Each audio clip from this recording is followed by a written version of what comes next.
ఈ కాలం పోరగాన్లు గుళ్ళల్లకో విహారయాత్రలకో ట్రిప్లకో పోవాలంటే దోస్తుగాళ్ళని ఎంబడేసుకొని పోతారు. అమ్మయ్యతో పోతే వాళ్ళు ఎంజాయ్ చేయరు, మనల్ని చేయనియరని వాళ్ళు వస్తా అన్నా కూడా వద్దంటారు. కానీ ఈ బిడ్డ మాత్రం అట్లా కాదు.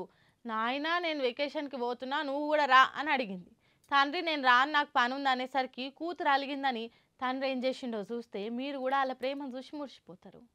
ఆడ వెనకల బ్యాగ్ చదురుకుంటగా అనిపిస్తున్నామే ఈయన బిడ్డే. అయితే ఈ బుజ్జోల కాలేజీలో పిక్నిక్ దొలకపోయిరట. ఇక బిడ్డుండి నాయన నువ్వు కూడా రా, ఇద్దరం కలిసి పోదామంటే బిడ్డ నేను రాలేను, నాకు చాలా పనులున్నాయి, ఆఫీస్ లో సెలవు ఇయ్యరు, నువ్వు నిమ్మలంగా పోయిరా అని చెప్పిండట. ఇక ఏమనలేక అర్థం చేసుకొని పొద్దుగల గాలి మోటార్ ఎక్కుతందుకు పోయింది. కానీ వెనక పొంటే వాళ్ళ నాయన బిడ్డను ఖుషి చేద్దామని వాళ్ళ బిడ్డ బుక్ చేసుకున్న పక్క సీట్లనే ఈయన కూడా టికెట్ కొని కూర్చుండు. బిడ్డ వస్తుందని తెలిసి ఫోన్ లో సెల్ఫీ వీడియో ఆన్ చేసి గిట్లా పెట్టిండు.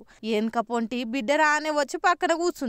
ఎవడీడు నన్ను వీడియో తీస్తుండు, ఈ సంగతి ఏందో చెప్పాలని ముఖం దిక్కు చూసేసరికి అలా నాయనని అయ్య కనబడేసరికి ఓరక్క బుజ్జ ఆనందానికి హద్దులు లేవు. రానంటివిగా మళ్ళీ వచ్చినావంటే నువ్వు అలిగేసరికి నాకు ఉండబుద్ధి కాలే, అందుకే పనులని పక్కకు పెట్టి వచ్చిన, ఇక పోదాంపా, పోయి అన్ని తిరిగొద్దామని చెప్పిండట.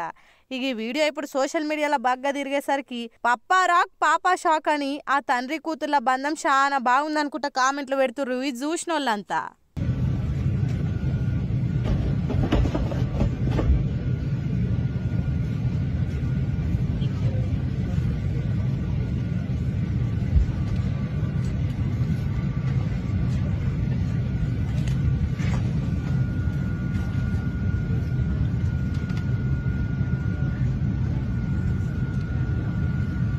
I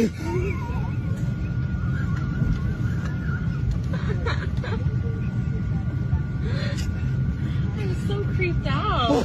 That was so weird. Hi, honey. Hi, sir.